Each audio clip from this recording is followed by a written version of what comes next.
30년을 참았습니다. 명절마다 혼자 부엌. 가족 사진엔 늘 빠졌죠. 그래도 참았어요. 이 사람들이 제 유일한 가족이니까. 제 이름은 강민지. 52살. 고아원에서 자랐습니다. 4살 때부터요. 그 전 기억은 없습니다. 시아버지께서 돌아가시던 날, 저만 이상한 유품을 받았습니다. 낡은 금반지 하나. 안쪽엔 HJ라는 글자가 새겨져 있었죠. 이게 대체 무슨 의미일까? 그리고 일주일 후 고인의 유언에 따라 전 가족 DNA 검사를 실시합니다. DNA 검사? 왜? 대체 왜 며느리인 나까지? 그 순간 시어머니의 얼굴이 뭔가 숨기고 계시는구나. 일주일이 지났습니다. 결과 봉투가 도착했습니다. 그리고 제 인생이 완전히 뒤집혔습니다. 시집살이 30년. 인생 대역전. 이제 제가 결정합니다. 그들의 운명을. 사연 시작 전 구독과 좋아요, 그리고 따뜻한 댓글로 함께 해주세요. 사연 시작하겠습니다. 차가운 11월의 아침이었습니다. 시아버지 박태준 회장님이 돌아가셨다는 소식을 들었을 때 저는 부엌에서 아침 식사 준비를 하고 있었습니다. 가스레인지 위에서 된장찌개가 보글보글 끓고 있었고 도마 위엔 방금 썬 파가 놓여 있었죠. 민지야, 아버지가 돌아가셨어. 남편 준혁 씨의 다급한 목소리가 들렸지만 저는 손에 든 국자를 내려놓지 못한 채 그 자리에 얼어붙었습니다. 어머니, 아버지가 새벽에 심장마비로 가셨대요. 지금 당장 병원으로 가야 해요. 시어머니 최윤희 여사의 목소리는 이상하리만치 침착했습니다. 아니, 침착하다기보다는 무언가 긴장한 것 같았달까요? 장례식장은 조문객들로 가득했습니다. 대한민국 굴지의 재벌 회장님이셨으니 정재계 인사들이 줄을 이어 찾아왔죠. 저는 상주 가족의 며느리로서 문상객들에게 절을 올렸습니다. 수없이 허리를 숙이고 또 숙였습니다. 정작 시어머니와 큰형님 수진 씨는 귀빈들과 인사를 나누느라 바쁘셨고 저는 그저 상가집일을 도맡아 했습니다. 조문객들 안내하고 음식 나르고 화장실 청소까지 30년을 그렇게 살아왔으니 이제는 익숙한 일이었습니다. 하지만 이상했습니다. 시아버지께서 저를 부르실 때의 그 따뜻한 눈빛이 자꾸만 떠올랐습니다. 다른 가족들에게는 엄격하고 차가우셨던 분이 유독 저에게만은 다정하셨죠. 민지 힘들지? 우리 며느리 고생이 많아. 민지가 이 집에 온 게 참 다행이야. 그런 말씀을 하실 때마다 저는 가슴이 뭉클했습니다. 시어머니와 큰형님에게 천대받고 남편에게조차 인정받지 못하는 제게 시아버지만은 유일하게 따뜻하셨으니까요. 정말 가셨구나. 혼자 빈소를 정리하다가 저는 영정사진 앞에 무릎을 꿇고 한참을 울었습니다. 장례 사흘째 되던 날 변호사 한재욱 선생님이 저를 조용히 불렀습니다. 민지 씨, 회장님께서 유품으로 당신에게 특별히 남기신 게 있습니다. 저한테요? 네. 꼭 민지 씨가 받아야 한다고 하셨어요. 작은 벨벳 상자를 건네받았습니다. 열어보니 낡은 금반지가 하나 들어 있었습니다. 화려하지 않은 오히려 소박한 디자인이었지만 세월의 흔적이 가득한 반지였죠. 반지 안쪽을 들여다보니 작은 글씨가 새겨져 있었습니다. H, J, 이니셜. 이건 누구 거지? 묘한 기시감이 들었습니다. 어디선가 본 것 같은, 아니, 어디선가 느껴본 것 같은 이 감각은 대체 뭘까요? 민지야, 그게 뭐야? 돌아보니 시어머니가 날카로운 눈빛으로 제 손을 쳐다보고 계셨습니다. 아, 이건 시아버님께서 저한테 남겨주신, 뭐, 회장님이 너한테? 그걸 왜 너한테 주시는데? 시어머니의 목소리가 높아졌습니다. 순간 주변이 조용해졌죠. 말도 안 돼. 고아 출신 며느리 주제에 감히 회장님의 유품을 받겠다고? 큰형님 수진 씨도 다가왔습니다. 어머니 말씀이 맞아요. 민지야, 그건 가문의 유품이니까 어머니께 드려야지. 내가 가질 물건이 아니야. 고아 주제에 뭘 받겠다는 거야, 정말. 남편 준혁 씨조차 제 편을 들어주지 않았습니다. 민지야, 그냥 어머니께 드려. 괜히 말썽 만들지 말고. 저는 반지를 꼭 쥐었습니다. 손바닥에 땀이 배어들었습니다. 아니야. 이건 시아버님이 저한테 주신 거야. 죄송하지만 시아버님께서 분명히 제게 주라고 하셨습니다. 저는 처음으로, 정말 처음으로 시어머니 앞에서 제 뜻을 고집했습니다. 시어머니의 얼굴이 일그러졌습니다. 이것 봐, 진짜. 고아 출신이 뭘 믿고 이렇게 나오는 거야? 어머니, 진정하세요. 어차피 유언장 공개일이 내일이잖아요. 변호사 한재욱 선생님이 조용히 끼어들었습니다. 회장님께서 유언장과 함께 모든 걸 정리해 두셨습니다. 내일 오후 2시 전 가족이 모여주시기 바랍니다. 유언장? 무슨 유언장이에요? 시어머니의 얼굴이 순간 창백해졌습니다. 무언가 불안해하는 것 같았습니다.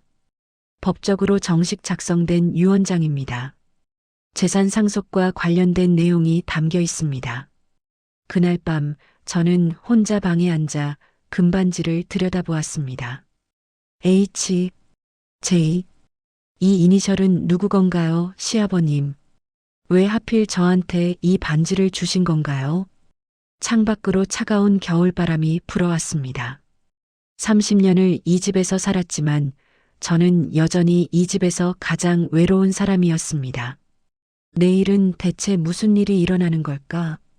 가슴 한편에서 알 수 없는 불안과 동시에 묘한 기대감이 피어올랐습니다. 손바닥 안에 금반지가 따뜻하게 느껴졌습니다. 다음 날 오후 2시, 저희 가족은 시아버지의 서재에 모였습니다. 무거운 참나무 책상 앞에 변호사 한재욱 선생님이 서류 가방을 열고 계셨고, 시어머니와 큰형님, 남편은 소파에 앉아 긴장한 표정으로 기다리고 있었죠. 저는 구석 의자에 조용히 앉아 있었습니다. 언제나처럼요. 자, 그럼 박태준 회장님의 유언장을 공개하겠습니다. 변호사님이 봉인된 서류 봉투를 개봉했습니다. 바스락거리는 종이 소리가 유난히 크게 들렸습니다. 본인 박태준은 정신이 온전한 상태에서 다음과 같이 유언한다. 시어머니가 앞으로 몸을 숙였습니다. 큰형님의 눈빛도 날카로워졌죠. 남편은 무릎 위에 올린 손을 꼭 쥐고 있었습니다. 첫째, 본인의 모든 재산과 회사 지분은 정당한 혈족에게만 상속한다. 당연한 말씀 아닌가요? 저는 속으로 생각했습니다. 그런데 둘째, 정당한 혈족을 가리기 위해 본 유언장을 공개하는 시점으로부터 일주일 이내에 전체 가족 구성원은 DNA 검사를 의무적으로 받아야 한다. 뭐라고요? 시어머니가 벌떡 일어났습니다. DNA 검사요? 그게 무슨 말씀이세요? 회장님의 유언입니다. 가족 모두가 검사를 받아야 하며 검사를 거부할 시 상속권을 자동으로 포기하는 것으로 간주됩니다. 아니, 우리가 가족인데 무슨 DNA 검사를 해요? 이건 모욕이에요. 큰형님 수진 씨도 흥분했습니다. 한 변호사님, 이게 대체 무슨 유언이에요? 아버지가 정신이 온전하셨던 게 맞아요? 회장님은 이 유언장을 작성하시기 전 정신과 전문의와 내과 전문의의 정밀 검진을 받으셨고 모두 정상 판정을 받으셨습니다. 법적으로 완벽한 유언장입니다. 저는 얼떨떨했습니다. DNA 검사라니. 왜 시아버지께서 이런 조건을 다신 걸까요? 그리고 변호사님이 저를 바라봤습니다. 강민지 씨도 검사 대상에 포함됩니다. 네, 저도요? 네. 회장님께서 며느리인 강민지 씨도 반드시 검사를 받아야 한다고 명시하셨습니다. 순간 시어머니의 눈빛이 칼처럼 날카로워졌습니다. 말도 안 돼. 왜 고아 출신 며느리가 DNA 검사를 받는데요? 이거 봐요, 한 변호사님. 민지 때문에 우리가 이런 모욕을 당하는 거 아니에요? 큰형님이 저를 쏘아봤습니다. 민지야, 너 뭔가 꾸민 거 있어? 아버지한테 무슨 짓을 한 거야? 아니에요, 전 아무것도. 거짓말. 아버지가 너한테 반지까지 주시고 이제 DNA 검사까지 하라고? 이거 절대 우연이 아니야. 남편이 차갑게 말했습니다. 민지야, 솔직히 말해. 아버지한테 뭐라고 한 거야?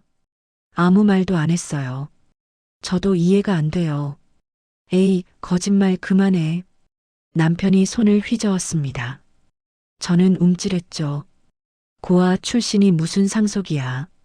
당신이 DNA 검사를 받든 말든 결과는 뻔하잖아. 그 말이 가슴에 비수처럼 꽂혔습니다. 그래. 나는 고아니까. 나는 이 집안 사람이 아니니까.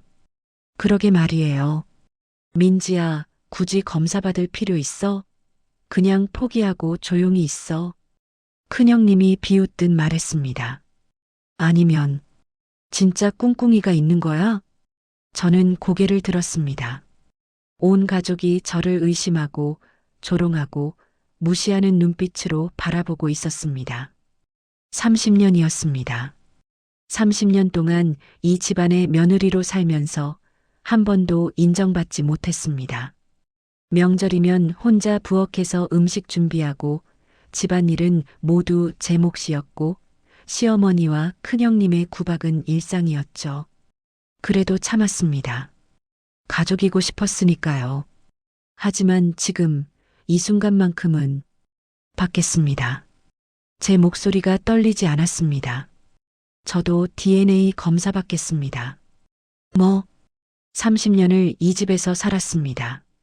30년 동안 며느리로서, 가족으로서 최선을 다했어요. 그런데 여전히 저는 고아 출신이고 남이고 이 집안 사람이 아닌 존재인가 봐요. 목소리가 점점 높아졌습니다. 그래서 받겠습니다. 시아버님께서 원하신 거라면 저도 검사 받겠어요. 제가 이 집안에 얼마나 헌신했는지 증명하고 싶어요. 증명? 뭘 증명하는데? 당신이 우리 피부치도 아닌데. 그럼 검사 받으면 되잖아요. 제가 남이면 남인 거고 아니면. 말을 멈췄습니다. 아니면이 있을 리 없었으니까요. 하지만 왜일까요? 가슴 속에서 알 수 없는 무언가가 뜨겁게 타오르고 있었습니다. 시어머니가 창백한 얼굴로 중얼거렸습니다. 말도 안 돼. 설마. 그럴 리 없어. 어머니? 큰형님이 시어머니를 불렀지만 시어머니는 멍한 표정으로 허공을 바라보고 계셨습니다. 검사 일정은 이번 주 금요일입니다. 모두 참석해 주시기 바랍니다. 변호사님이 서류를 정리하며 말했습니다. 그날 밤 저는 혼자 방에 앉아 금반지를 만지작거렸습니다. 아버님, 대체 왜 이런 유언을 남기신 건가요? 제게 이 반지를 주신 이유가 뭔가요? 창밖으로 비가 내리기 시작했습니다. 빗소리가 유난히 크게 들렸죠. 손바닥 안에 반지를 들여다봤습니다. H, J라는 이니셜이 흐릿하게 빛났습니다. 내가 누구지? 평생 답을 찾지 못했던 질문이 다시 떠올랐습니다. 나는 누구인가? 나는 어디서 왔는가? 4살 때의 희미한 기억, 누군가 저를 안아주던 따뜻한 품, 그리고 갑자기 모든 게 사라졌던 그날, 금요일. 금요일이면 알 수 있을까? 빗소리 속에서 저는 처음으로 기대 같은 걸 품었습니다. 무서웠지만 동시에 알고 싶었습니다. 진실이 무엇인지. DNA 검사일까지 사흘이 남았습니다. 그 사흘 동안 저는 이 집에서 유령 같은 존재가 되어버렸습니다. 아침 식탁에 앉으면 아무도 말을 걸지 않았습니다. 시어머니는 제 얼굴조차 보지 않으셨고 큰형님은 지나가다 일부러 어깨를 부딪히기까지 했죠. 비켜, 길 막지 말고. 큰형님의 차가운 목소리가 복도에 울렸습니다. 저는 벽에 붙어서 길을 비켜드렸습니다. 언제까지 이렇게 살아야 하는 걸까? 그날 오후 시어머니가 거실로 저를 부르셨습니다. 소파에는 시어머니와 큰형님, 그리고 남편이 나란히 앉아 있었습니다. 마치 재판정 같았죠. 저는 그들 앞에 서 있었습니다. 민지야. 시어머니가 입을 여셨습니다. 목소리는 차갑지만 어딘가 불안한 기색이 숨어 있었습니다. 검사받을 필요 없어.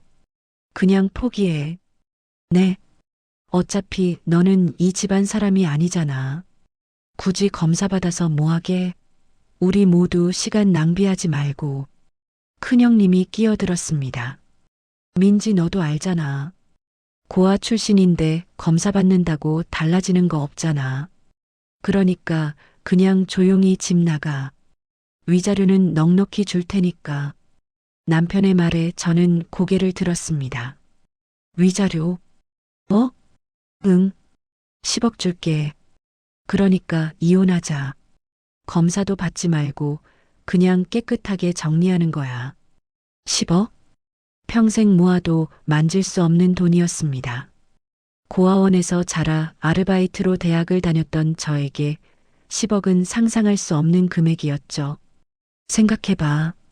민지야, 당신 이 집에서 행복했어? 30년 동안 우리 가족한테 제대로 대접받은 적 있어? 남편이 제 손을 잡았습니다.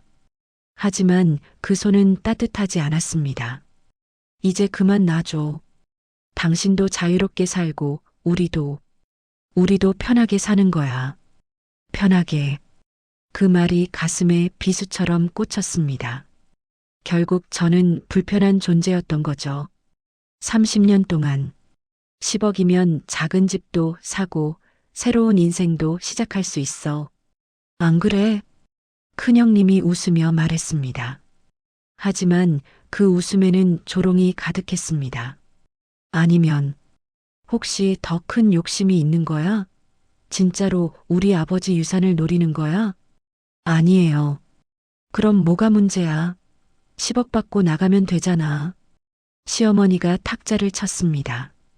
민지야, 착하게 굴어. 이게 너한테도 좋은 거야. 검사 받아봤자 결과는 뻔하고 그때 가서 창피당하는 것보다 지금 깨끗하게 정리하는 게 낫지 않겠어? 저는 그들을 바라봤습니다. 시어머니의 불안한 눈빛, 큰형님의 조급한 표정, 남편의 차가운 손. 왜 이렇게까지 말리는 걸까? 단순히 저를 내쫓고 싶어서라면 이렇게까지 조바심을 낼 이유가 없었습니다. 죄송하지만 전 검사 받겠습니다. 뭐? 시아버님께서 원하신 일이니까요. 그리고 저는 손에 쥔 금반지를 꺼냈습니다. 시아버님께서 왜 저한테 이 반지를 주셨는지 알고 싶어요. 시어머니의 얼굴이 순간 굳어졌습니다. 그 반지. 어머니, 이 반지 아세요? 아니. 모르는데. 하지만 시어머니의 목소리가 떨렸습니다. 분명히 뭔가 아시는 게 있었습니다. 민지야, 정신 차려. 고아 주제에 무슨 꿈을 꾸는 거야. 남편이 소리쳤습니다. 당신이 이 집안 사람이 될 수 있을 것 같아? 꿈깨. 당신은 그냥 며느리일 뿐이야. 아니, 이제는 며느리도 아니야. 그 순간 뭔가가 끊어지는 소리가 들렸습니다. 30년 동안 제 가슴 속에서 가늘게 이어지던 줄 같은 것이. 알았어요. 저는 조용히 말했습니다. 전 검사 받을 거예요. 그리고 결과가 나오면 그때 제가 결정하겠습니다. 여기 남을지 떠날지. 이것 봐, 진짜. 하지만 지금은 안 돼요. 저는 그들을 똑바로 바라봤습니다. 처음으로, 정말 처음으로 제 목소리에 힘을 실었습니다. 30년을 이 집에서 살았어요. 30년 동안 인정받고 싶었고, 가족이 되고 싶었어요. 한 번도, 단 한 번도 제 목소리를 낸 적 없이 참고 살았죠. 목이 메었습니다. 그런데 이제 와서 10억 주고 꺼지라고요? 제가 그렇게 쉬운 사람이었나요? 민지야, 전 알고 싶어요. 시아버님께서 왜 저한테 이 반지를 주셨는지, 왜 DNA 검사를 하라고 하셨는지, 제가 누구인지 눈물이 흘렀습니다. 4살 때부터 고아원에서 자랐어요. 부모님 얼굴도 기억 못해요. 제 이름이 강민지인지도 확실하지 않아요. 고아원 원장 선생님이 지어주신 이름이거든요. 그러니까 제발 이번 한 번만 진실을 알게 해주세요. 거실이 조용해졌습니다. 시어머니는 창백한 얼굴로 소파에 주저앉아 계셨고 큰형님은 손톱을 물어뜯고 있었습니다. 남편은 그저 한숨만 쉬었죠. 후, 당신 마음대로 해. 어차피 결과는 뻔한데. 저는 방으로 돌아왔습니다. 문을 닫고 침대에 주저앉았습니다. 온몸이 떨렸습니다. 내가 한 말이 맞는 걸까? 하지만 후회되지는 않았습니다. 창밖을 보니 까마귀 한 마리가 앉아 있었습니다. 저를 빤히 쳐다보더니 날아가 버렸죠. 손바닥 안에 금반지를 꺼내 들었습니다. H, J, 이 이니셜의 주인은 누구일까요? 혹시 저와 관련이 있는 걸까요? 금요일이면 모든 게 밝혀지겠지. 무서웠습니다. 하지만 동시에 평생 품어왔던 질문에 대한 답을 찾을 수 있을 것 같았습니다. 저는 누구인가? 저는 어디서 온 걸까? 그날 밤 저는 오랜만에 꿈을 꿨습니다. 따뜻한 누군가의 품 안에서 자장가를 듣던 어린 시절의 꿈을. DNA 검사 전날 밤이었습니다. 저는 잠을 이룰 수 없어 거실로 내려왔습니다. 불을 켜지 않은 채 소파에 앉아 창밖의 어둠을 바라보고 있었죠. 초인종이 울렸습니다. 이 밤중에 누가 찾아온 걸까요? 저는 조심스럽게 현관으로 다가갔습니다. 누구세요? 민지 씨, 저 한재욱입니다. 변호사님? 문을 열자 한재욱 변호사님이 서 계셨습니다.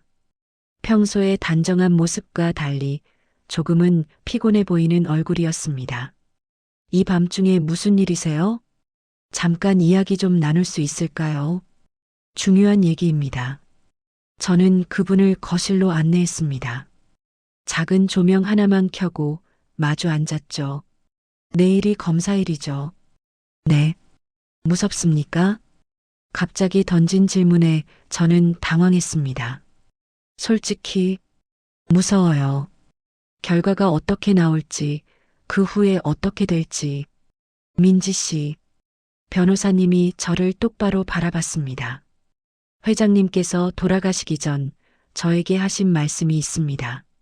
시아버님께서요? 민지를 꼭 지켜줘. 내가 할 수 없는 일을 자네가 해줘야 해. 가슴이 두근거렸습니다. 처음엔 무슨 말씀인지 이해하지 못했습니다. 며느리를 왜 특별히 지키라고 하시는지. 변호사님이 잠시 말을 멈췄습니다. 하지만 회장님이 제게 보여주신 자료들을 보고 이해했습니다. 무슨 자료요?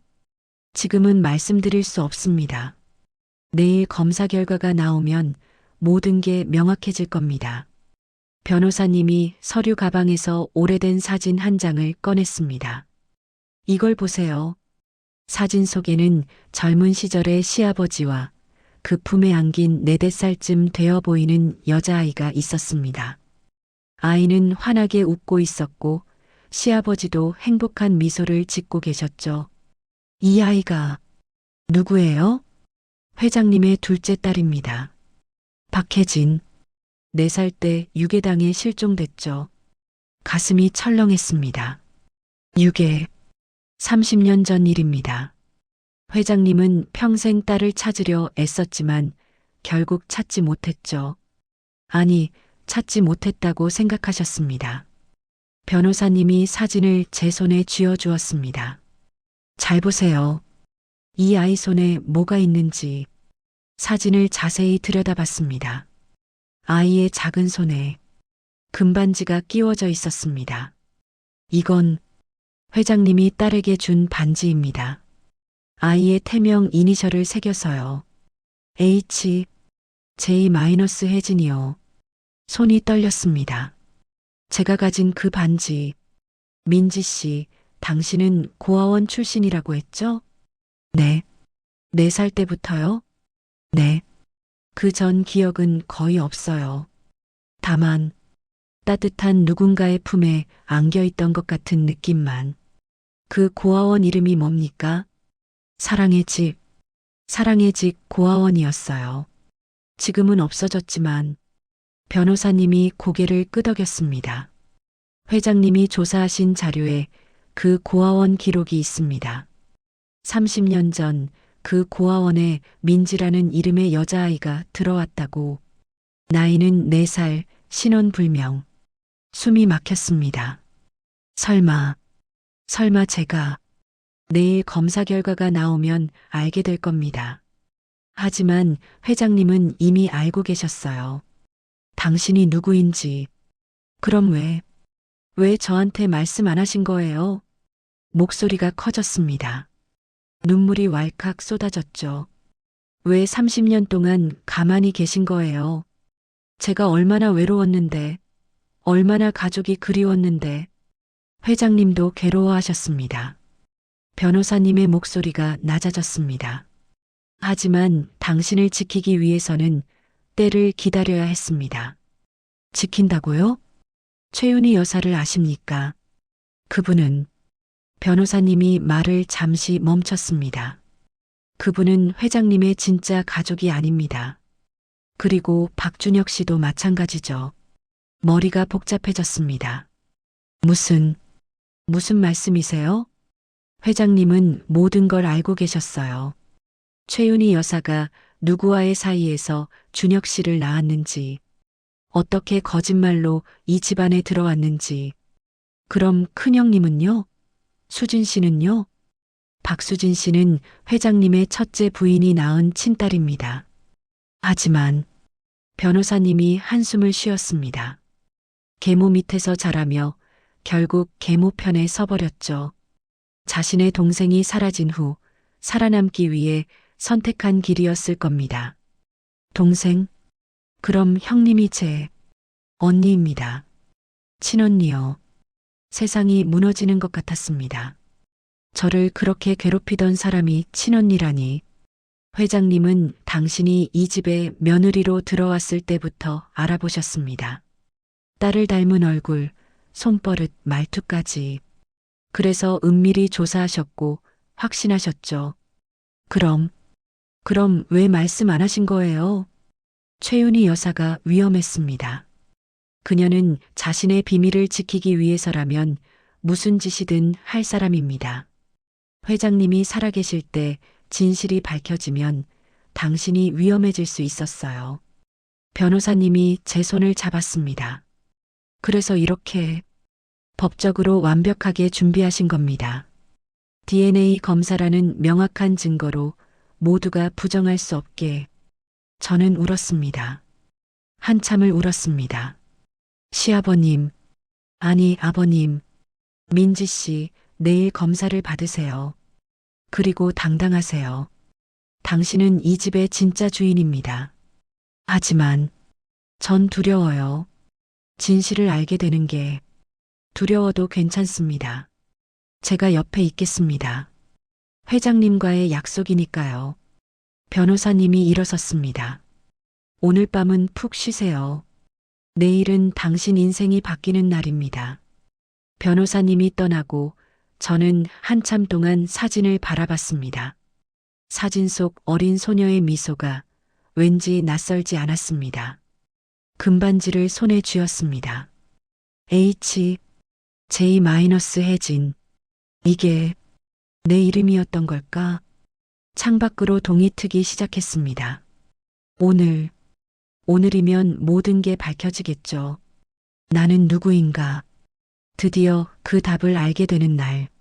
무서웠지만 더 이상 도망치고 싶지 않았습니다. 아버님, 지켜봐 주세요. 금요일 오후 3시, 우리는 다시 시아버지의 서재에 모였습니다. 시어머니는 창백한 얼굴로 의자 끝에 앉아 계셨고, 큰형님은 연신 손톱을 물어뜯고 있었습니다. 남편은 저를 한 번도 쳐다보지 않았죠. 저는 구석에 조용히 서 있었습니다. 하지만 어젯밤과는 달랐습니다. 더 이상 움츠러든 며느리가 아니었습니다. 변호사 한재욱 선생님이 서류 봉투를 들고 들어왔습니다. 검사 결과가 나왔습니다. 숨소리조차 들릴 것 같은 정적이었습니다. 그 전에 여러분께 먼저 말씀드릴 게 있습니다. 변호사님이 오래된 파일 하나를 꺼냈습니다. 고 박태준 회장님께서 생전에 작성하신 기록입니다. 오늘 검사 결과와 함께 공개하라고 하셨죠. 무슨 기록이요? 시어머니의 목소리가 떨렸습니다. 30년 전의 진실입니다. 변호사님이 서류를 펼쳤습니다. 1995년 5월 14일 나의 딸 박혜진이 유괴당했다. 당시 4살이었던 혜진은 집 앞 놀이터에서 놀다가 사라졌고 경찰 수사에도 불구하고 찾지 못했다. 시어머니가 의자를 꽉 붙잡았습니다. 첫째 부인이 세상을 떠난 후 나는 최윤희와 재혼했다. 그녀가 데려온 아들 준혁을 내 아들로 받아들였다. 하지만 변호사님이 잠시 멈췄습니다. 말년에 우연히 알게 되었다. 준혁은 내 친아들이 아니라는 사실을. 최윤희는 재혼 전 다른 남자의 아이를 임신한 상태였고 나를 속인 것이다. 거짓말이에요. 시어머니가 벌떡 일어났습니다. 그건 거짓말이에요. 준혁은 회장님 아들이에요. DNA 검사 결과가 있습니다. 변호사님이 서류를 펼쳤습니다. 박준혁 씨와 고 박태준 회장님의 친자 관계 부정. 남편의 얼굴이 새하얗게 질렸습니다. 뭐라고? 준혁 씨, 당신은 박태준 회장님의 친아들이 아닙니다.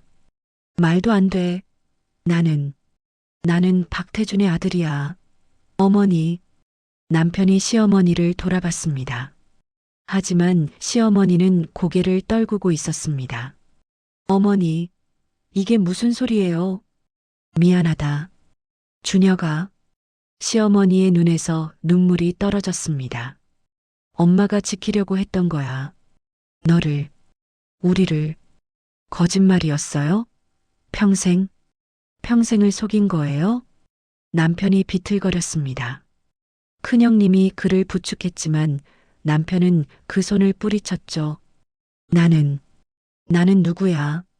내가 누군데? 저는 그 모습을 보며 복잡한 감정이 들었습니다. 동정할 수도 없었고 그렇다고 통쾌하지도 않았습니다. 그리고 변호사님이 저를 바라봤습니다. 강민지 씨의 검사 결과입니다. 심장이 터질 것 같았습니다. 강민지 씨와 고 박태준 회장님의 DNA 일치율 99.99%. 친자 관계 확인. 세상이 멈춘 것 같았습니다. 강민지 씨는 박태준 회장님의 친딸 박혜진입니다. 네. 30년 전 유괴당해 실종된 박혜진. 당신이 바로 그 아이입니다. 다리에 힘이 풀렸습니다. 변호사님이 저를 부축했습니다. 추가 검사 결과 강민지 씨와 박수진 씨의 관계 친자매 확인. 큰형님이 저를 돌아봤습니다. 그녀의 눈이 커졌습니다.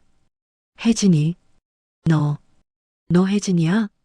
언니, 처음으로 그렇게 불렀습니다. 큰형님의 눈에서 눈물이 쏟아졌습니다. 혜진아, 내 동생, 혜진아. 큰형님이 저를 끌어안았습니다. 그녀의 몸이 떨렸습니다. 미안해, 미안해. 내가 널 못 알아봤어. 내가 널 그렇게 괴롭혔는데. 저도 눈물이 났습니다. 30년 만에 만난 친언니였습니다. 그럼 민지가, 아니, 혜진이가, 시어머니가 중얼거렸습니다. 내가 딸을 며느리로 부렸다는 거야? 맞습니다. 변호사님이 차갑게 말했습니다. 최윤희 씨, 당신은 30년 동안 거짓말로 이 집안을 속였고 진짜 상속녀인 박혜진을 며느리로 들여와 괴롭혔습니다. 나는 몰랐어요. 정말 몰랐다고요. 회장님은 알고 계셨습니다. 변호사님이 또 다른 서류를 꺼냈습니다. 민지를 보는 순간 알았다. 내 딸이라는 걸. 하지만 말할 수 없었다. 최윤희가 민지를 해칠까 두려웠기 때문이다. 그래서 이렇게 법적으로 모든 것을 준비했다. 눈물이 멈추지 않았습니다. 아버지, 내 딸 혜진아, 이 편지를 읽을 때쯤이면 모든 진실을 알게 됐겠구나. 미안하다. 아빠가 더 빨리 너를 지켜주지 못해서. 하지만 이제는 당당히 내 자리를 찾아라. 너는 이 집안의 진짜 주인이란다. 변호사님이 편지를 읽어주었습니다. 저는 주저앉아 울었습니다. 그럼 나는 뭐야? 남편이 소리쳤습니다. 나는 가짜고 민지가, 아니, 혜진이가 진짜라는 거야? 내가 30년 동안 속아 살았다는 거야? 준혁 씨, 변호사님이 그를 바라봤습니다. 당신에게는 아무런 상속권이 없습니다. 법적으로 박태준 회장님의 자녀가 아니니까요. 말도 안 돼. 말도 안 된다고. 남편이 시어머니에게 다가갔습니다. 어머니, 뭐라고 좀 해봐요. 이게 무슨 일이에요? 준혁아, 엄마가 미안하구나. 시어머니는 그저 울고 있었습니다. 저는 그들을 바라봤습니다. 30년 동안 저를 괴롭히던 사람들이 이제는 무너져 내리고 있었습니다. 통쾌했을까요? 아니었습니다. 슬펐습니다. 이 모든 비극이 거짓말에서 시작됐다는 게. 혜진아, 큰형님이 제 손을 잡았습니다. 미안해. 정말 미안해. 언니, 저는 그녀를 안았습니다. 30년 만에 만난 친언니를. 이제 어떻게 되는 거예요? 제가 물었습니다.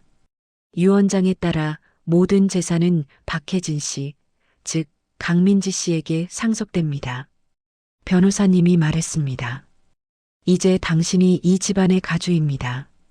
진실이 밝혀진 그날 밤, 저는 시아버님의, 아니, 아버지의 방에 혼자 앉아 있었습니다.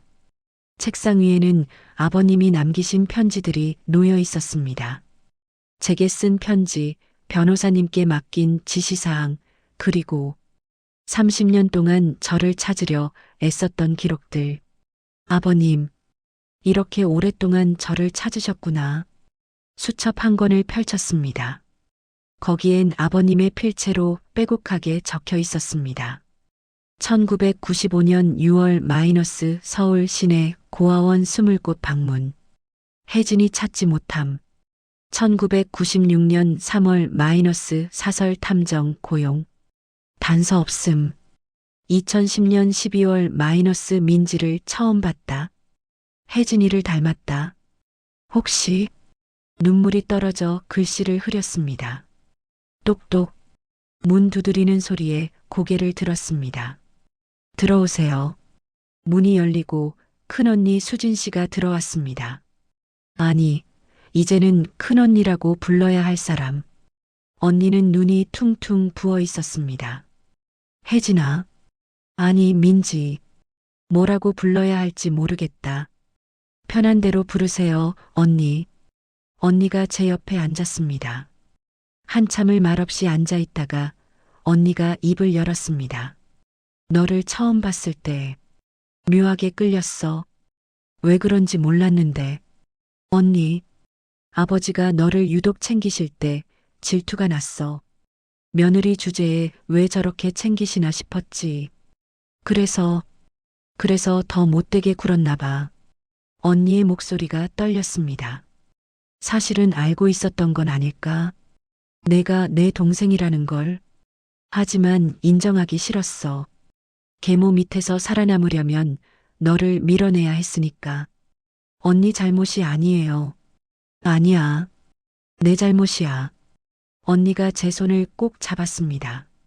넌 어린 나이에 유괴당해서 고아원에서 자랐고 난 계모한테 잘 보이려고 진짜 동생을 괴롭혔어.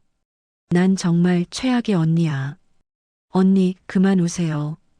두 사람이 한참을 껴안고 울었습니다. 30년의 세월이 그렇게 조금씩 메워지고 있었습니다. 다음 날 아침, 거실에서 시끄러운 소리가 들렸습니다. 내려가 보니 남편 준혁 씨가 짐을 쌌다 풀었다 하며 방황하고 있었습니다. 나는 어디로 가야 해?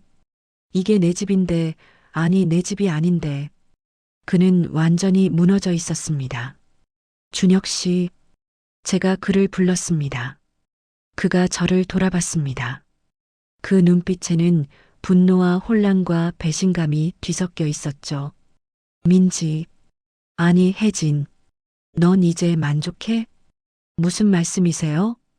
다 가졌잖아. 재산도, 이 집도, 심지어 진짜 혈통까지. 나는 이제 아무것도 아니잖아. 그의 목소리가 점점 커졌습니다. 30년 동안 박태준의 아들로 살았어. 그게 내 정체성의 전부였어. 그런데 이제 와서 가짜라고? 난 누구야? 준혁 씨, 진정하세요. 진정하라고? 내 인생이 통째로 거짓말이었는데. 그가 탁자를 쳤습니다. 꽃병이 떨어져 깨졌습니다. 그리고 넌 내 아내였어. 30년 동안 함께 살았잖아. 그런데 알고 보니 넌 아버지 딸이야? 이게 말이 돼? 말문이 막혔습니다. 그 말이 맞았습니다. 우리의 관계는 이제 어떻게 정의해야 할까요? 이혼해야겠지. 그가 비웃듯 말했습니다. 어차피 우리 결혼은 거짓 위에 세워진 거였으니까. 넌 진짜 집안 사람이고 난 그냥 들어온 가짜였으니까.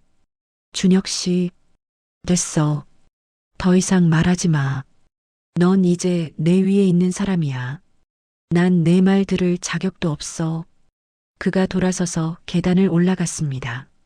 저는 깨진 꽃병 앞에 주저앉았습니다. 이게 내가 원하던 결말인가. 그때 시어머니, 최윤희 여사가 나타났습니다. 혜진 씨, 더 이상 며느리도 민지도 아니었습니다. 제발 부탁이에요. 그녀가 무릎을 꿇었습니다. 준혁이만은 살려주세요. 쫓아내지 말아주세요. 일어나세요. 내가 잘못했어요. 거짓말한 것도 당신을 괴롭힌 것도 다 내 죄예요. 하지만 준혁이는 아무 죄가 없어요. 그녀의 눈은 진심으로 절박해 보였습니다. 아들을 향한 어머니의 마음만큼은 진짜였던 거죠. 당신이 원한다면 나는 집에서 나가겠어요. 하지만 준혁이만은 제발. 저는 그녀를 일으켜 세웠습니다. 최윤희 씨, 네. 30년 동안 당신은 저를 고아 출신이라고 무시했어요. 집안일은 모두 제 몫이었고 명절 때마다 부엌에 갇혀 음식 만들었죠. 한 번도 가족 사진에 낄 수 없었어요. 그녀가 고개를 떨궜습니다. 알아요. 다 내 잘못이에요. 왜 그러셨어요? 무서웠어요. 그녀가 떨리는 목소리로 말했습니다. 당신이 진짜 혜진이면 어쩌나 두려웠어요. 회장님이 당신을 유독 아끼실 때 불안했어요. 그래서 더 심하게 괴롭혔나 봐요. 당신을 밀어내야 준혁이를 지킬 수 있다고 생각했어요. 그래서 30년을 거짓말하신 거예요? 미안해요. 정말 미안해요. 그녀가 바닥에 엎드려 울었습니다. 저는 그 모습을 보며 복잡한 감정이 들었습니다. 분노, 당연했습니다. 하지만 동시에 연민도 느껴졌습니다. 이 여자도 결국 자신의 아들을 지키려 발버둥 친 어머니였으니까요. 그날 오후 변호사님이 다시 찾아왔습니다. 혜진 씨, 결정하셔야 합니다. 무엇을요? 이 집안 식구들을 어떻게 하실 건지. 법적으로는 모두 내보낼 수 있습니다. 창밖을 바라봤습니다. 정원에서 준혁 씨가 멍하니 서 있었습니다. 그의 어깨가 축 처져 있었죠. 내가 복수해야 하나. 30년의 서름을 갚아야 하나. 하지만 가슴 한편에서는 아버님의 목소리가 들리는 것 같았습니다. 복수보다 용서를 배우길 바란다. 저는 천천히 고개를 돌렸습니다. 변호사님, 시간을 주세요. 제가 생각 좀 해볼게요. 일주일이 흘렀습니다. 일주일 동안 이 집은 이상하게 조용했습니다. 시어머니 최윤희 씨는 자기 방에만 틀어박혀 계셨고 준혁 씨는 하루 종일 서재에서 술만 마셨습니다. 큰언니 수진 씨만이 가끔 제 방에 찾아와 말없이 앉아 있다 갔죠. 저는 결정을 내려야 했습니다. 변호사님이 준비해 놓은 서류들이 책상 위에 놓여 있었습니다. 가족 퇴거 명령서, 재산 상속 확정 문서, 이혼 합의서, 펜을 들었다 놓기를 반복했습니다. 사인만 하면 돼. 그럼 다 끝나는 거야. 하지만 손이 떨렸습니다. 그날 저녁 저는 가족회의를 소집했습니다. 모두 거실로 모여주세요. 제 목소리는 더 이상 떨리지 않았습니다. 최윤희 씨, 준혁 씨, 수진 언니가 소파에 앉았습니다. 마치 피고인처럼 긴장한 표정들이었죠. 저는 그들 앞에 섰습니다.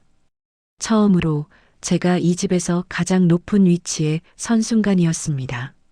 오늘 제가 결정을 말씀드리려고 모셨습니다. 최윤희 씨의 손이 떨렸습니다. 30년 전 저는 이 집에서 유괴당했습니다. 4살이었죠. 기억도 못하는 나이에 모든 걸 잃었습니다. 제 목소리가 거실에 울렸습니다. 고아원에서 자라면서 전 늘 궁금했어요. 제 부모님은 누구실까? 왜 저를 버리신 걸까?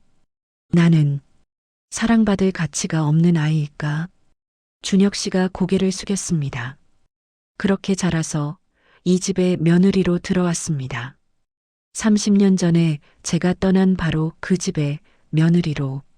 최윤희 씨가 떨리는 손으로 입을 가렸습니다. 30년 동안 정말 오랜 시간이었어요. 최윤희 씨, 그녀를 똑바로 바라봤습니다. 당신은 제게 뭐라고 하셨죠? 고아 출신 주제에 친정도 없는 게 한 푼도 못 받아. 기억하세요? 미안합니다. 명절마다 혼자 부엌에서 음식 만들 때, 가족 사진 찍을 때 빠져야 했을 때, 시댁 식구들이 여행 갈 때 집 보라고 남겨졌을 때, 전 울었어요. 매번 눈물이 났습니다. 하지만 참지 않았습니다. 그래도 참았어요. 왜냐하면 전 가족이 되고 싶었거든요. 가족이라는 게 그렇게 소중했어요. 평생 가져보지 못한 거였으니까요. 수진 언니가 울기 시작했습니다. 그런데 알고 보니 전 이 집안의 진짜 딸이었어요. 아이러니하죠? 쓴웃음이 나왔습니다. 제가 그렇게 들어가고 싶었던 가족의 일원이 사실 전 원래부터였던 거예요. 혜진아, 수진 언니가 떨리는 목소리로 불렀습니다. 우리를 쫓아낼 거지? 저는 서류 뭉치를 꺼냈습니다. 변호사님이 준비해 주신 거예요. 여기 사인만 하면 최윤희 씨와 준혁 씨는 이 집에서 나가야 합니다. 법적으로 아무런 권리가 없으니까요. 최윤희 씨가 바닥에 무릎을 꿇었습니다. 제발, 제발 용서해 주세요. 용서요? 저는 그녀를 내려다봤습니다. 30년 동안 거짓말하신 걸요? 제 아버지를 속이신 걸요? 아니면 저를 괴롭힌 걸요? 다요. 다 용서해 달라고 빌겠어요. 일어나세요. 차갑게 말했습니다. 그녀가 떨리며 일어났습니다. 30년 전 제가 들었던 말 그대로 돌려드릴게요. 준혁 씨가 고개를 들었습니다. 고아 출신 주제에 준혁 씨, 당신은 이제 아무 혈연도 없는 남이에요. 주제 파악하셔야죠. 준혁 씨의 얼굴이 일그러졌습니다. 친정도 없는 게 최윤희 씨, 당신도 이제 이 집안 사람이 아니에요. 의지할 곳 없으시죠? 최윤희 씨가 주저앉았습니다. 한 푼도 못 받아. 법적으로 당신들은 상속권이 없어요. 한 푼도요. 제 목소리가 점점 높아졌습니다. 30년 동안 제가 들었던 그 말들, 이제 당신들이 들을 차례예요. 거실이 조용해졌습니다. 저는 펜을 들었습니다. 서류 위에 펜촉을 댔습니다. 그때였습니다. 책상 위에 금반지가 눈에 들어왔습니다. H, J라고 새겨진 그 반지, 그리고 그 옆에 놓인 아버님의 편지. 복수보다 용서를 배우길 바란다. 그래야 진정 이 가문을 이끌 자격이 생긴다. 손이 멈췄습니다. 아버님, 저는 서류를 내려놓았습니다. 하지만 모두가 저를 봤습니다. 사인하지 않겠어요. 뭐, 당신들을 쫓아내지 않겠어요. 최윤희 씨의 눈이 커졌습니다. 왜냐하면 그게 아버님이 원하신 게 아니니까요. 펜을 놓았습니다. 아버님은 저에게 복수가 아니라 이 가문을 지키라고 하셨어요. 복수로는 아무것도 지킬 수 없다고. 수진 언니가 울며 고개를 끄덕였습니다. 하지만 저는 그들을 똑바로 바라봤습니다. 이제부턴 달라집니다. 최윤희 씨, 준혁 씨. 네. 저는 이제 이 집안의 가주입니다. 당신들이 아니에요. 단호하게 말했습니다. 이 집에 남고 싶으시면 제 규칙을 따르셔야 합니다. 다시는 누군가를 혈통으로, 출신으로 차별하지 않을 거예요. 이 집안에서는요. 알겠습니다. 알겠습니다.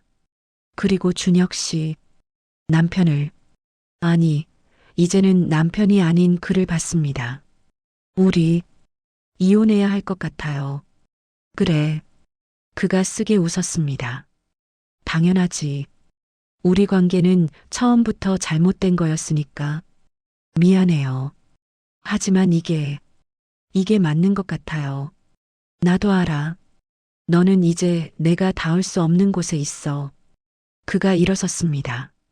하지만 고마워. 쫓아내지 않아줘서. 당신도 피해자니까요.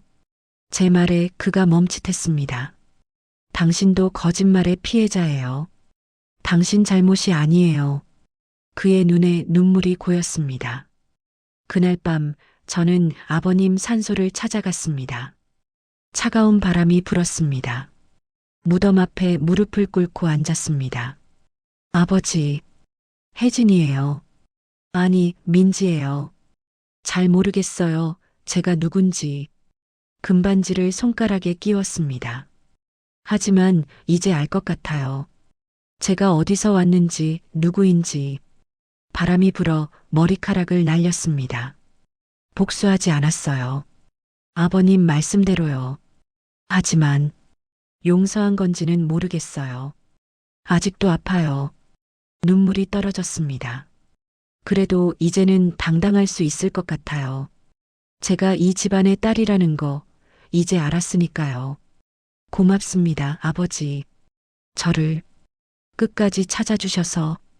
6개월이 흘렀습니다. 이른 봄 아침, 저는 회사로 출근 준비를 하고 있었습니다. 거울 속의 제 모습은 6개월 전과 많이 달랐습니다. 더 이상 움츠러든 며느리가 아니었습니다. 당당한 기업인 박혜진 회장이었죠. 혜진아, 아침 먹고 가. 아래층에서 수진 언니의 목소리가 들렸습니다. 미소가 지어졌습니다. 이제는 정말로 언니였으니까요. 식탁에는 언니가 차려놓은 아침 식사가 놓여 있었습니다. 언니가 직접 만드셨어요? 응. 30년 동안 내가 혼자 해줬잖아. 이제는 내가 할게. 언니가 환하게 웃었습니다. 예전에 그 차가운 표정은 온데간데 없었습니다. 맛있어요. 그래, 다행이다. 처음 만들어봐서 걱정했는데 함께 앉아 밥을 먹었습니다. 진짜 자매처럼요. 혜진아, 네 언니, 고마워. 우리를 쫓아내지 않아줘서. 언니, 그 얘기 그만해요. 벌써 몇 번째예요. 그래도 아직도 믿기지가 않아. 내가 그렇게 당당해진 게. 언니가 제 손을 잡았습니다. 어릴 때 혜진이는 정말 밝은 아이였어.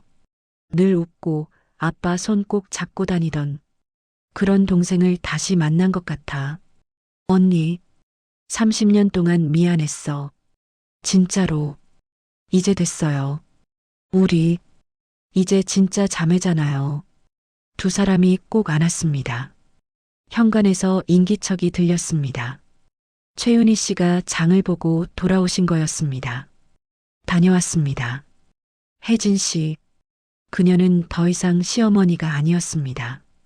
하지만 여전히 이 집에 살고 있었죠. 어서 오세요. 힘드셨죠? 아니에요. 이 정도는. 예전의 도도한 모습은 완전히 사라졌습니다.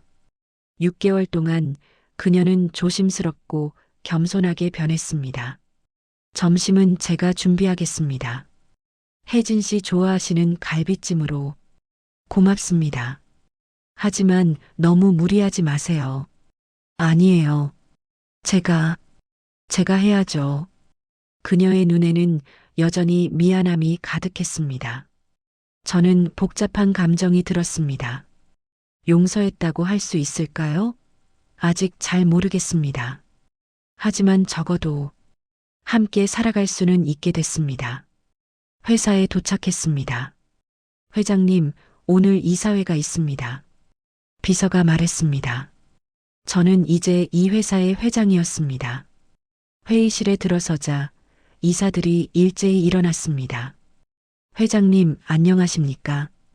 6개월 전만 해도 준혁 부회장 부인이라고 불렸던 제가 이제는 이들의 회장이었습니다. 회의를 마치고 사무실로 돌아오니 문 앞에 누군가 서 있었습니다. 준혁 씨였습니다. 무슨 일이세요? 잠깐만 시간 될까? 우리는 이혼했지만 그는 여전히 이 집에 살고 있었습니다. 제 결정이었죠. 사무실로 들어가 마주 앉았습니다. 커피 드릴까요? 아니, 괜찮아. 어색한 침묵이 흘렀습니다. 나 새 직장을 구했어. 정말요? 응. 중소기업인데 거기서 일반 직원으로 시작하기로 했어. 그의 얼굴에는 예전과 다른 무언가가 있었습니다. 겸손함? 아니면 성숙함? 평생 재벌 아들로만 살았거든. 진짜 내 실력이 뭔지도 모르고 이제는 내 힘으로 살아보려고. 잘하실 거예요. 고마워, 혜진아. 쫓아내지 않아줘서. 그리고 미안해. 뭐가요? 30년 동안 남편으로서 너를 지켜주지 못해서. 아니, 오히려 힘들게 했잖아. 그의 눈이 붉어졌습니다. 어머니 편만 들고 너를 무시하고 정말 못난 남편이었어. 이제 됐어요. 다 지난 일이에요. 넌 정말 대단해. 그 모든 걸 겪고도 우리를 용서해줬잖아. 용서한 건지는 모르겠어요. 솔직하게 말했습니다. 아직도 아파요. 30년의 상처가 6개월 만에 아물 순 없으니까요. 하지만 창밖을 바라봤습니다. 복수는 아무것도 해결하지 못한다는 걸 알았어요. 그냥 그냥 앞으로 나아가는 거죠. 함께든 따로든. 고마워. 그가 일어섰습니다. 행복해, 혜진아. 넌 그럴 자격이 있어. 그가 나간 후 저는 한참을 창밖을 바라봤습니다. 저녁 집으로 돌아왔을 때 거실에 온 가족이 모여 있었습니다. 수진 언니, 최윤희 씨, 준혁 씨. 무슨 일이에요? 혜진아, 우리 의논할 게 있어. 언니가 말했습니다. 이번 주말에 아버지 산소에 찾아뵈려고. 저희도 참석해도 될까요? 최윤희 씨가 조심스럽게 물었습니다. 저희는 자격이 없지만 그래도 회장님께 사죄라도 드리고 싶어서요. 저는 그들을 바라봤습니다. 이 사람들과 함께 아버지 산소를. 복잡한 감정이 밀려왔습니다. 좋아요. 함께 가요. 정말? 네. 아버님도 원하실 것 같아요. 주말 아버님 산소 앞. 우리는 함께 절을 올렸습니다. 아버지, 혜진이가 왔어요. 제가 말했습니다. 그리고 언니도 최윤희 씨도 준혁 씨도 함께 왔어요. 상을 차리고 함께 앉았습니다. 최윤희 씨가 떨리는 목소리로 말했습니다. 회장님, 죄송합니다. 제가 정말 큰 죄를 지었습니다. 그녀가 땅에 이마를 댔습니다. 거짓말로 이 집안에 들어와서 회장님을 속이고 혜진 씨를 괴롭히고 용서받을 수 없는 죄를 지었습니다. 준혁 씨도 절을 올렸습니다. 아버지, 아니 회장님, 저도 용서를 구합니다. 수진 언니가 제 손을 잡았습니다. 아버지, 혜진이를 찾아주셔서 감사해요. 동생을 돌려주셔서. 저는 아버님 사진을 바라봤습니다. 사진 속 아버님은 여전히 따뜻하게 웃고 계셨습니다. 아버지, 저 잘하고 있는 거 맞죠? 바람이 불었습니다. 마치 대답하듯이. 돌아오는 길 언니가 물었습니다. 혜진아, 후회 안 해? 쫓아내지 않은 거. 글쎄요. 잘 모르겠어요. 솔직하게 말했습니다. 때로는 후회돼요. 왜 이렇게 착하게 사나 싶기도 하고. 그치? 하지만 금반지를 만지작거렸습니다. 이게 아버님이 저한테 원하신 거잖아요. 복수가 아니라 용서를. 가족을 지키는 거. 넌 정말 대단해, 혜진아. 아니에요. 전 아직도 배우고 있어요. 용서가 뭔지, 가족이 뭔지. 집에 도착했을 때 현관에 불이 켜져 있었습니다. 문을 열자 따뜻한 저녁 냄새가 났습니다. 다녀왔습니다. 어서 와, 혜진아. 언니의 밝은 목소리가 들렸습니다. 식탁에는 4사람분의 저녁이 차려져 있었습니다. 이상한 가족이었습니다. 친언니와 거짓말쟁이였던 옛 시어머니와 이혼한 전 남편과 함께 사는. 하지만 이것도 가족이었습니다. 완벽하지 않지만 그래도 함께 밥을 먹고 함께 웃고 함께 살아가는. 혜진아, 이리 와서 앉아. 내가 좋아하는 반찬 만들었어. 언니의 목소리에 저는 미소 지었습니다. 네, 언니. 그날 밤 저는 일기를 썼습니다. 나는 강민지이자 박혜진이다. 고아였고 며느리였고 이제는 회장이다. 30년을 잃어버렸고 30년을 고통 속에 살았지만 이제는 나의 자리를 찾았다. 용서했는가? 아직 잘 모르겠다. 행복한가? 그것도 잘 모르겠다. 하지만 확실한 건 이제 나는 도망치지 않는다는 것.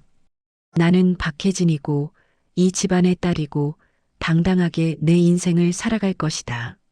아버지, 지켜봐 주세요. 당신의 딸 혜진이가 이제 진짜 집으로 돌아왔어요. 창밖으로 별이 빛나고 있었습니다.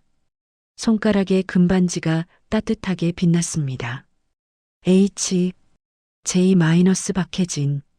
이제는 제 이름이었습니다. 당신의 하루가 조금 더 따뜻해지길 바라며 행복 사연이었습니다.